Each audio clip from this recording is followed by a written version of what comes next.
l'équipe, bienvenue dans cette nouvelle vidéo, je suis très content de vous retrouver, j'espère que vous allez tous très bien. Aujourd'hui, très hâte de vous proposer cette nouvelle vidéo où on va revenir un petit peu sur des belles histoires, un petit peu en mode Père Castor, des trucs qui sont passés dans le courant de la saison, dans le monde du foot, que ce soit sur le terrain ou même en dehors, les supporters, le sponsoring, il y a eu plein de belles petites histoires. C'est un premier épisode, peut-être qu'il en appellera d'autres, à vous de me dire dans les commentaires. Comme d'habitude, si tu veux donner la force et que le programme te plaît, bah tu peux déjà liker, commenter, t'abonner, donner un petit peu de force et qu'elle soit vue par le plus de monde possible. Du coup, on passe en mode Père Castor et on y va. Vous en avez l'habitude, avant de commencer, cette vidéo est toujours en partenariat avec Boxing Days, la révolution du maillot mystère des pépites à chaque commande. Si tu veux te faire plaisir, n'hésite pas, le lien du site est en description et avec le code promo EXODIS, t'as 10% sur ta première commande.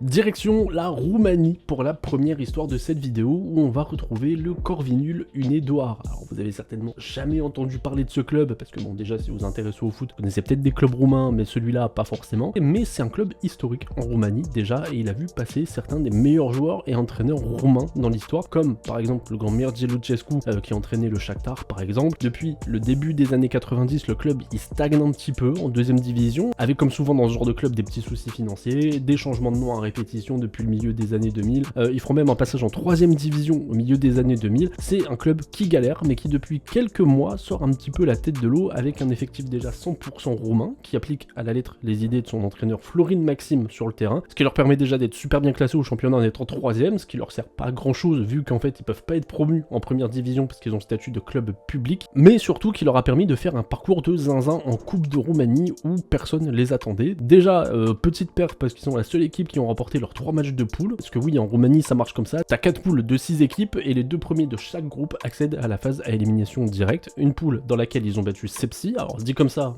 encore vous allez me dire, ok ils ont battu Sepsi, très bien, mais quand même qui sont les doubles tenants du titre, donc c'est pas rien non plus. En quart de finale, ils ont éclaté l'équipe type du Cefele Cluj 4-0 et ils ont sorti tranquillement Voluntari au tour suivant en demi-finale, et en cas de victoire, Corvinul sera qualifié en Europa League et aura l'opportunité de jouer l'Europe tout en étant en 2ème division. Ils sont très forts, nos amis roumains. On va rester un petit peu dans les pays de l'Est. Alors pour le coup je triche un petit peu, je peux l'admettre, parce qu'en fait il faut remonter à 2022 pour le vrai début de cette histoire qui se passe en Bosnie. Tout commence au moment où le président du club de Željezničar Sarajevo, Edis Kovačević, annonce la fin du contrat de sponsoring entre le club et K-Squad. À ce moment-là, le club il est déjà endetté à hauteur de 1,2 million auprès du fisc en Bosnie. La situation elle est vraiment pas folle du tout, mais le club il est obligé de communiquer là-dessus. Et dès le lendemain de l'annonce, le groupe The Maniacs, qui est le groupe historique des supporters du club, décide de lancer une campagne de financement participatif via un numéro de téléphone avec pour objectif de rapporter 300 000 marks, l'équivalent d'à peu près 150 000 euros. Le groupe de supporters à ce moment-là il fête ses 35 ans et il profite du coup de l'occasion pour sauver son club dans un premier temps et surtout apporter sa propre identité sur le maillot de son club préféré. L'opération ça va être une réussite totale. Le premier appel au 17 045 sera passé par le capitaine de l'équipe Aleksandar Kozorić. L'initiative elle est soutenue par Edin Dzeko parce qu'il est formé là-bas. L'idée de base c'est aussi d'inscrire un partenariat dans la durée, et cette saison encore actuellement, le logo du groupe The Maniacs apparaît encore sur le maillot de l'équipe, et comme l'a dit le capitaine Kozorić et un certain Patrick Sébastien, cette histoire, c'est que de l'amour, c'est génial. Bon, l'imitation, je l'ai fait, je le laisse, je coupe pas au montage. Allez, pour vous faire commenter la vidéo, mettez une petite note à mon imitation, ça me fera plaisir.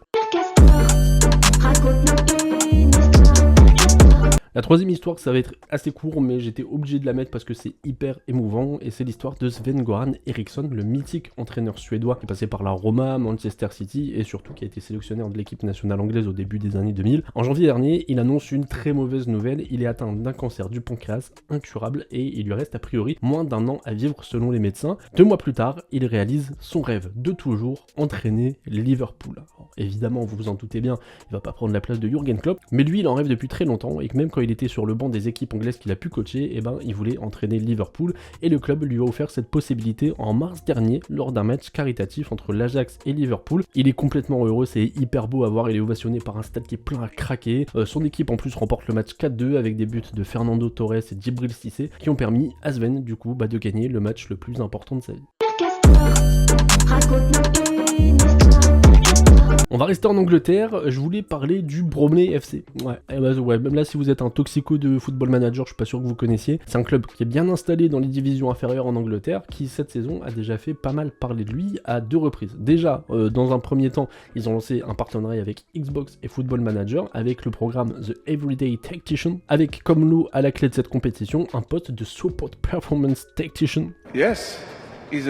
Et à l'issue de ce défi, c'est Nathan Olawobi qui a décroché le Graal et qui a pu accompagner l'équipe dans cette fin de saison qui a été plutôt folle. Ils sont qualifiés en play-off d'accession et ils jouaient leur montée à Wembley le 6 mai dernier face à Solihull, qui est un club qui est un petit peu habitué de ce genre de match. Ils ont d'ailleurs perdu plusieurs finales d'accession ces dernières années. Et après un match intense qui se solde sur le score de 2 partout, les prolongations ne donnent absolument rien et c'est au tir au but que sonnera l'issue de cette saison folle pour Bromley. 2 pénaltys ratés du côté de Solihull, un raté du côté de Bromley. Vient alors le dernier tireur, Brian Webster, capitaine de l'équipe, qui semble plutôt confiant à l'idée de prendre ce tir au but. Le reste appartient à l'histoire. Bromley se hisse du coup en 4ème division et accède au statut de club professionnel pour la première fois en 132 ans d'histoire. Moi je trouve ça beau,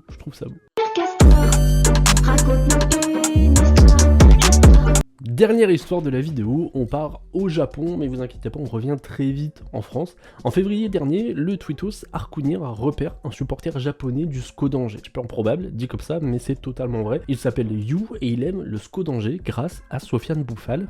Y a rien qui va. Je suis désolé, mais y a rien qui va dans ce début d'histoire. Mais vous allez voir, c'est ça qui est beau du coup.